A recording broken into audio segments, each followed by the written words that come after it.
Sa unang maririnig ninyo ang kwentong ito, malamang hindi kayo agad makapaniwala.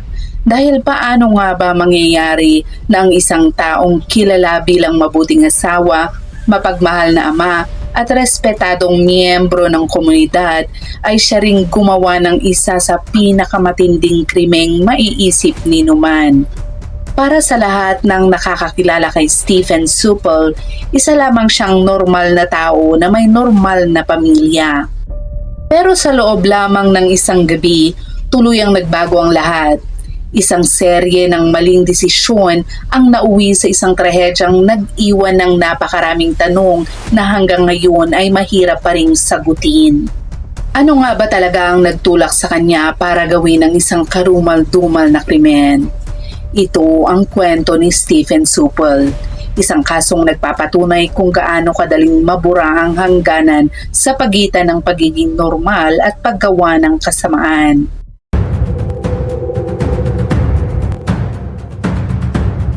Krimen X-Files. Ipinanganak si Stephen Supple noong 1965. Lumaki siya bilang pang-anim sa 8 magkakapatid sa Iowa City sa Iowa at nagtapos siya sa University of Northern Iowa noong 1983 na may kursong business.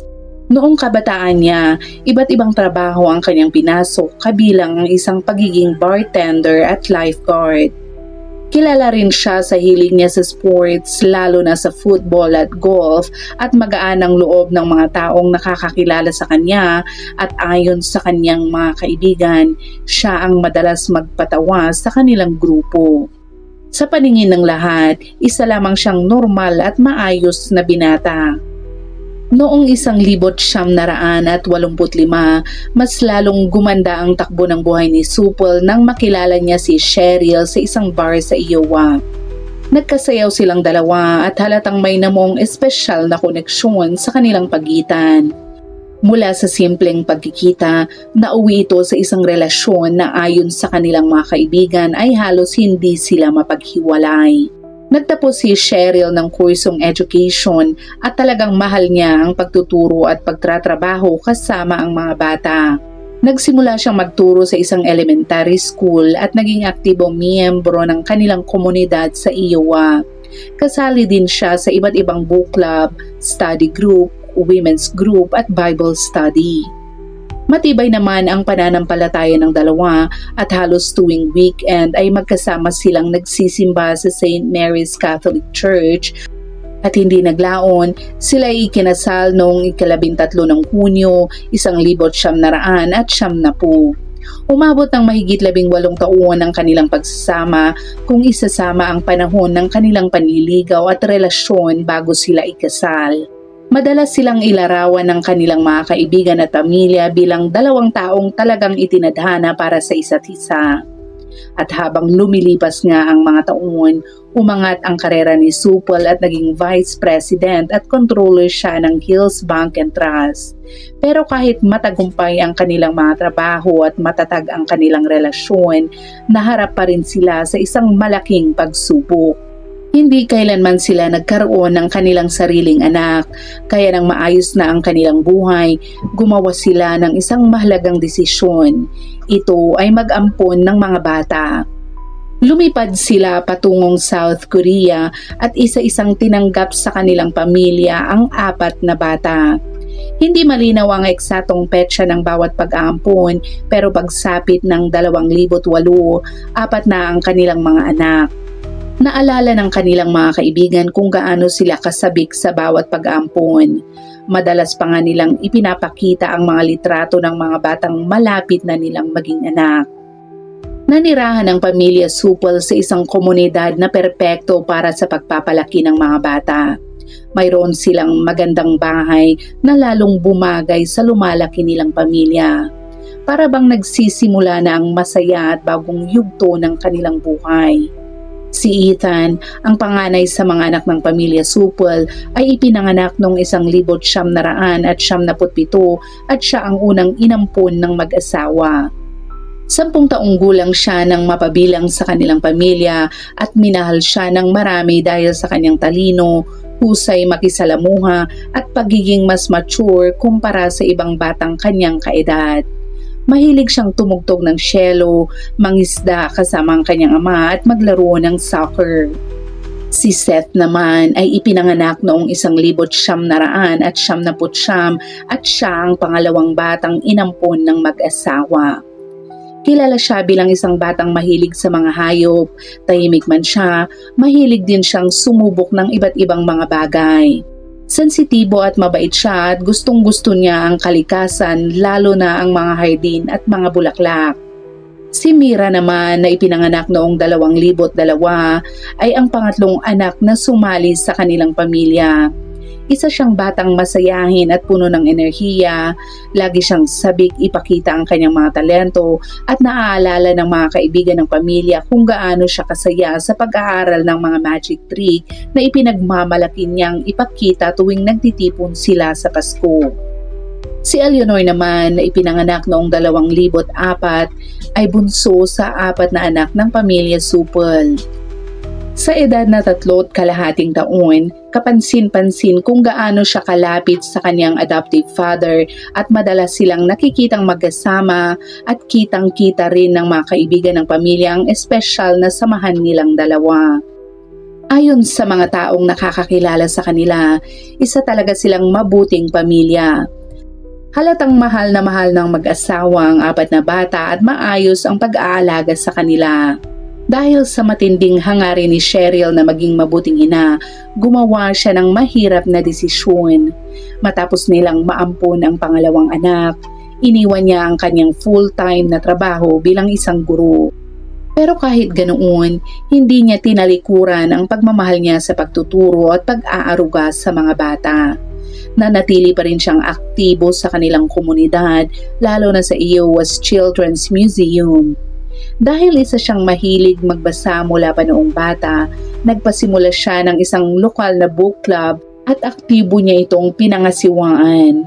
Malaki ang naging pasasalamat ng mga miyembro dahil sa kanyang dedikasyon.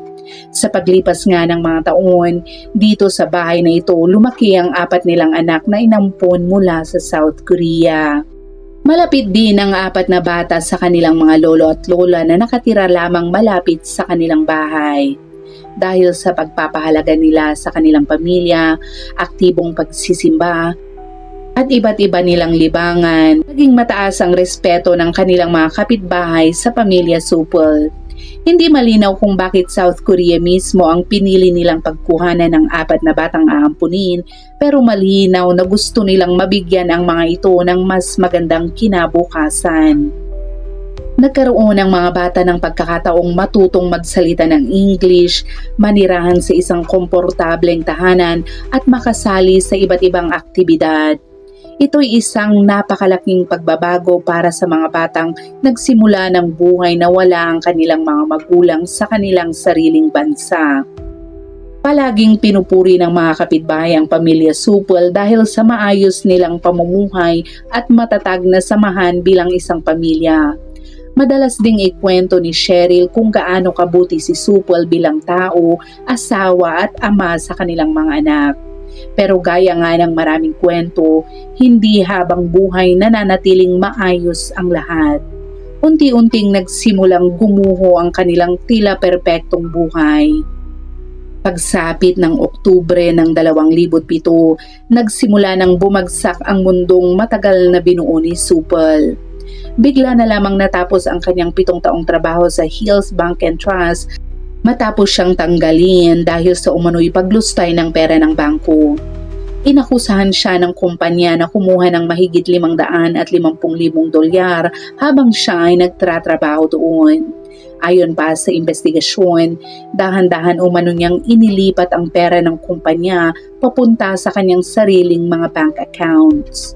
Matapos siyang tanggalin sa trabaho, nagsampa ng kaso ang bangko laban sa kanya at sa loob lamang ng ilang buwan ng investigasyon, inamin nga ni Supel na kinuha niya ang mga pera. Pero ang paliwanag niya kung bakit niya ito ginawa ay hindi pinaniwalaan ng mga investigador. Ayon sa kanya, kailangan daw niya ng pera para tustusan ang kanyang bisyo sa droga at pagsusugal. Pero wala namang kahit anong ebidensyang nagpapatunay na mayroon nga siyang ganoong mga bisyo. Dahil dito, maraming nagtataka kung bakit siya magnanakaw ng ganoong kalaking halaga at pagkatapos ay magbibigay ng paliwanag na napakadaling kwestiyonin. Kalaunan naman, binawi rin niya ang sinabi niyang iyon. Ipinaliwanag niya sa mga investigador na inimbento lang niya ang kwento tungkol sa droga at pagsusugal dahil wala siyang maisip na ibang maipapaliwanag kung saan napunta ang nawawalang pera. Sa kabila ng pag-amin na kinuha niya ang pera, nanindigan si Supple na hindi siya nagkasala sa mga kasong paglustay ng pera at money laundering.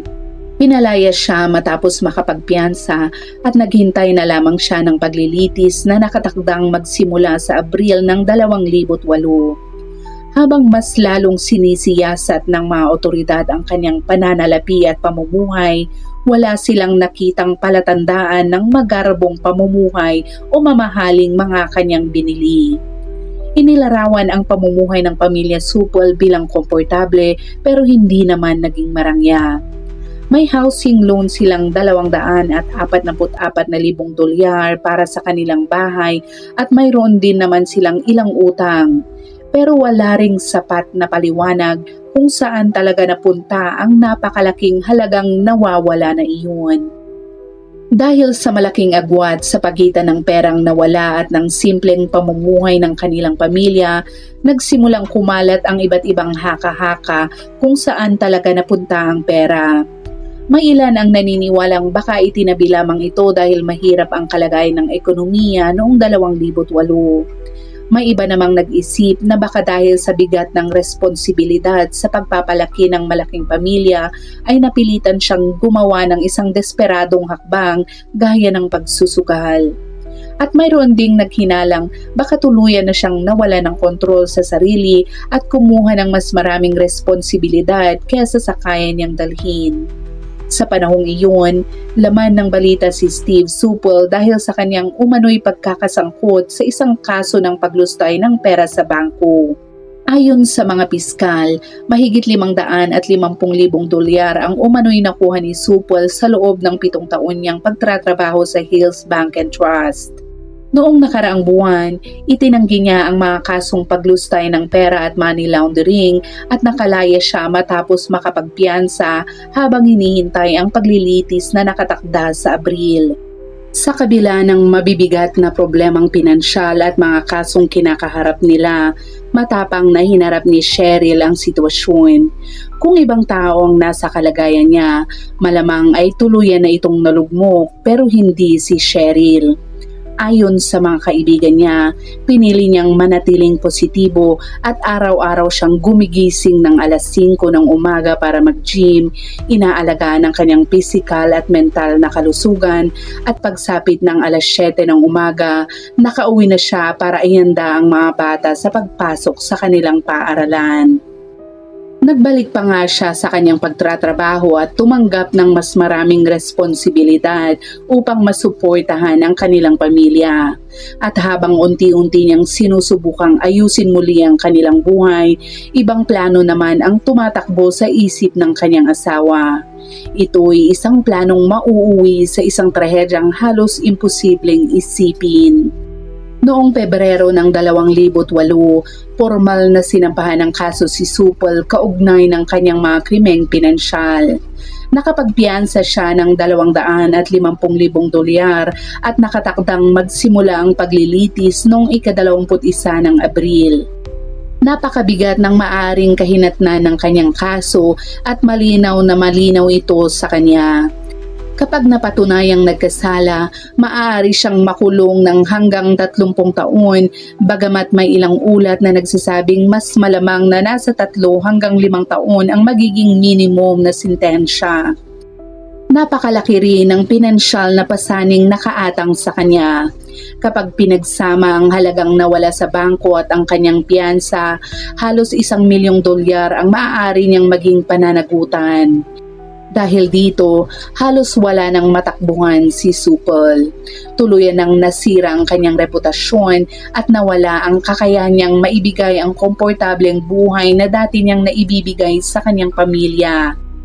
Lalong naging mabigat ang lahat dahil naniniwala siyang nabuo na niya ang perpektong pamilyang Amerikano. Pero kahit mabilis nang gumuho ang lahat ng pinaghirapan niya, desidido pa rin siyang panatilihin ang imahe na maayos pa rin ang takbo ng kanilang buhay. Nung umaga ng ika-23 ng Marso, isang linggo noon, dumalo ang pamilya Supol sa Easter Mass sa kanilang simbahang Katoliko. Nakipagkita sila sa mga kaibigan at kapamilya, kabilang ang kanilang mga magulang at walang sino man ang nakapansin ng kakaiba sa kanilang kilos o pag-uugali. Maging ang isang kaibigan ng pamilya na dumaan sa bahay nila ng araw ding iyon at nakita ang isa sa mga bata ay nagsabing wala siyang napansing anumang kakaiba. Sa pinagsamang pahayag na inilabas kalaunan ng kanilang mga kamag-anak, sinabi nilang lubos silang nabigla sa ginawa ni Supol. Kasama pa nila ang pamilya noong Easter weekend na iyon at wala silang nakitang kahit anong senyales na may masamang mangyayari na susunod. Masaya at panatag ang tingin nila sa lahat at alam nilang dumaraan lamang ang pamilya sa napakalalaking problema kaya naging mapagmatsyag sila kung may mapapansing palatandaan ng matinding stress. Pero lumipas ang buong araw na parang normal lamang ang lahat. Pero pagsapit ng gabi, doon tuluyang lumabas ang matagal nang itinatagong bigat na dinadala ni Supol. Ang ginawa niya ay isang bagay na hindi inakala ni Numan na kaya niyang gawin. Ika-23 ng Marso, 2008 noon, bandang alas 7:11 ng gabi, nag-iwan si Supol ng isang nakakabahalang mensahe sa answering machine ng dati niyang law firm. Sa mensaheng iyon, sinabi niyang nasa langit na ang kanyang pamilya. Nagsimula ang trahedya nang matagpuang wala ng buhay si Cheryl matapos siyang makatanggap ng matitinding hampas sa ulo. Natagpuan siya sa kanyang kama sa master bedroom at 42 taong gulang lamang siya nang mangyari iyon. Sa pagitan naman ng alas 11:30 ng gabi ng Linggo at alas 3:45 ng madaling araw ng Lunes, sinubukan ni Supol na kitilin ang buhay niya at ng kanyang mga anak sa pamamagitan ng carbon monoxide. Ayon sa liham ng pag-amin na kalaunang natagpuan sa mesa ng kusina, pinasakay niya ang mga bata sa family van na nakaparada sa kanilang garahe para isagawa ang kanyang plano. Pero sa hindi malinaw na dahilan, hindi ito nagtagumpay. Dahil dito, pinalik niya ang mga bata sa loob ng bahay at doon niya ginawa ang isa sa pinakamalulupit na bagay ng trahedyang ito. Isa-isa niyang inatake ang 4 niyang ampon gamit ang baseball bat hanggang sa wala na silang buhay. Natagpuan ang 3 sa mas matatandang bata sa kanilang silid habang ang bunso naman ay nakita sa toy room sa ibabang palapag. Ayon sa pulisya, walang palatandaang itinali si Cheryl o ang mga bata. Wala rin silang nakitang ebidensya na nagkaroon ng matagal na pakikipaglaban bago nangyari ang lahat. Matapos ang nakakakilabot na krimeng iyon, nag-iwan pa si Supol ng ilang voice message sa iba't ibang lugar. Bandang alas 3:45 ng madaling araw, nag-iwan siya ng mensahe sa dati niyang opisina pero hanggang ngayon ay hindi pa rin isinapubliko ang laman nito. Pagdating ng alas 3:50 ng madaling araw, tumawag siya sa sarili nilang bahay at nag-iwan ng mensaheng nagpapahayag ng kanyang pagsisisi. Pagkatapos, bandang alas 4:01 ng madaling araw, muli siyang tumawag sa kanilang bahay. Sa pagkakataong iyon, ikinuwento niyang sinubukan niyang wakasan ang kanyang sarili sa isang ilog pero hindi siya lumubog. Ayon pa sa kanya, sinubukan niyang malunod pero palagi na lang siyang lumulutang. Kahit wala na siya sa loob ng bahay, ipinagpatuloy pa rin niya ang pagdodokumento ng mga nangyayari sa pamamagitan ng paulit-ulit na pagtawag sa kanilang bahay at pag-iiwan ng mga mensaheng nagsasalaysay ng kanyang mga ginawa. Bandang alas 6:31 ng umaga, tuluyan ang tumawag si Supol sa 911. Hindi malinaw kung ano ang ginawa niya mula noon hanggang sa ginamit niya ang kanyang cellphone para tawagan ang Johnson County Sheriff's Department at hiniling na pumunta agad sila sa kanyang bahay. Kapansin-pansin na halos walang emosyon ang tono ng kanyang mga mensaheng iniwan sa iba't ibang answering machine. Ganun rin ang naging tono niya sa kanyang tawag sa 911. Hindi naglaon na pag-alaman ng mga investigador na si Steve Supple ang nag-iwan ng mga voice message para sa kanyang mga kamag-anak, sa dati niyang employer na si Bill, Fink at maging sa answering machine ng kanilang sariling bahay. Nang ikumpara ang boses sa mga voice message at ang boses ng tumawag sa 911, nakumpirmang iisang tao lamang ang nagsalita sa lahat ng mga iyon at walang iba kundi rin siya. Sa kanyang tawag sa 911, sinabi niyang tumatawag siya mula sa Iowa City at ibinigay niya ang address na 629 Barrington Road. Hiniling din niyang magpunta agad doon ng mga pulis at nang tanungin siya kung ano ang nangyayari sa bahay, wala na siyang ibinigay pang ibang detalye. Makalipas lamang ang ilang minuto, bandang 6:36 ng umaga, sinadya niyang ibangga ang minivan ng kanilang pamilya sa isang konkretong haligi sa Interstate 80 habang mabilis ang takbo nito. Agad na nilamon ng apoy ang sasakyan at sa kasamaang palad, doon na rin siya nasawi. Maya-maya ay nakatanggap ang mga otoridad ng isa pang tawag sa 911 tungkol sa isang sasakyang nasunog matapos mabangga sa Interstate 80 malapit sa West Branch. Pagdating ng mga pulis, nakita nilang nagliliyab ang sasakyan. Kinumpirma nilang iisa lamang ang sakay nito at wala na itong buhay. Napansin din nilang ang sasakyang iyon ay isang kulay tan na Toyota Sienna at ito ang mismong minivan na kanilang hinahanap. Gayunpaman, hindi agad nila nakumpirmang si Steve Supple nga ang nasawi dahil sa matinding pinsalang idinulot ng apoy sa katawan at sasakyan. Buong umaga hanggang maghapon ng ika-24 ng Marso, malakas ang hinala ng mga otoridad na ang nasunog na sasakyan sa silangan ng Iowa City ay ang nawawalang minivan ni Steven Supple. Pero dahil sa sobrang tindi ng sunog, nahirapan silang tiyaking iyon na nga ang sasakyan at siya nga ang nasawi. Habang nagpapatuloy ang investigasyon, isinagawa ang mga autopsy ng State Medical Examiner sa Des Moines. Nang hapon ding iyon, tuluyan ang nakumpirma sa pamamagitan ng dental records na ang nasawi sa nasunog na sasakyan ay si Steven Supple. Ayon pa sa mga investigador, wala silang nakitang anumang palatandaan ng paggamit niya ng illegal o prescription na droga. Hanggang sa panahong iyon, hirap pa ring maintindihan ng mga taong malapit kay Supple kung paano niya nagawang gawin ang lahat ng iyon, higit lalo sa kanyang pamilya. Isang madre naman na matagal nang nakakakilala sa pamilya ang nagsabing nahihirapan ang buong komunidad na tanggapin ang mga pangyayari.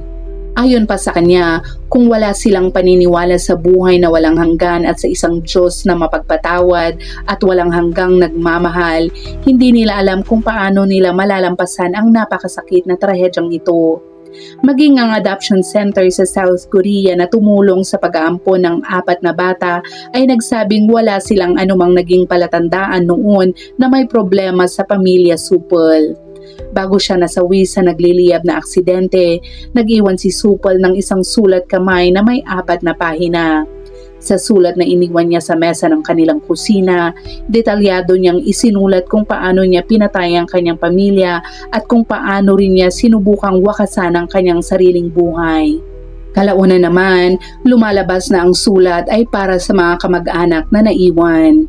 Ayon sa mga taong nakabasa nito, naniniwala si Supple na ang ginawa niya ang pinakamainam na desisyon para sa kanyang pamilya.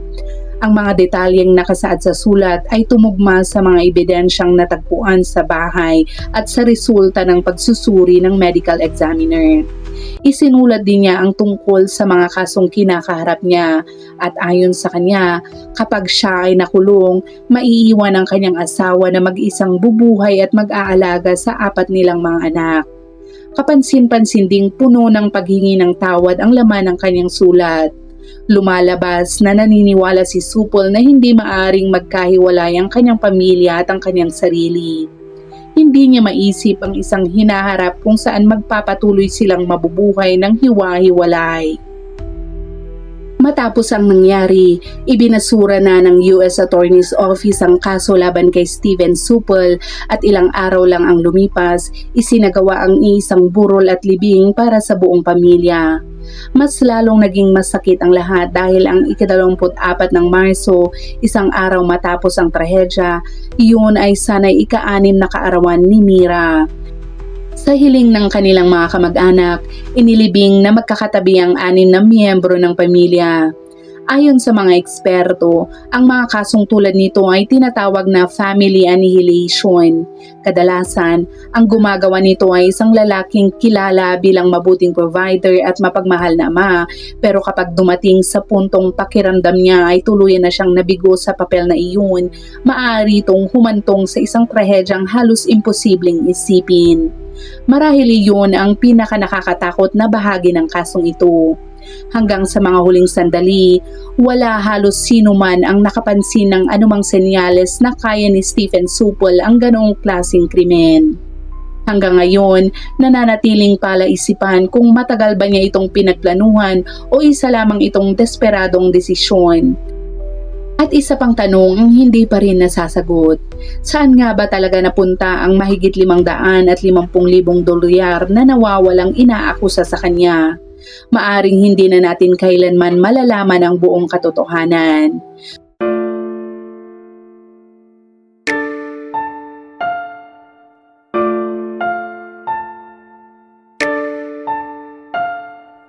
At dyan nagtatapos ang kasong tinalakay natin ngayon.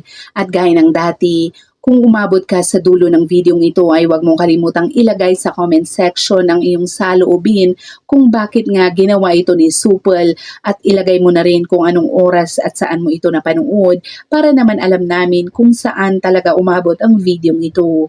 Hanggang sa muli at magkita-kita tayo sa susunod na mga videos.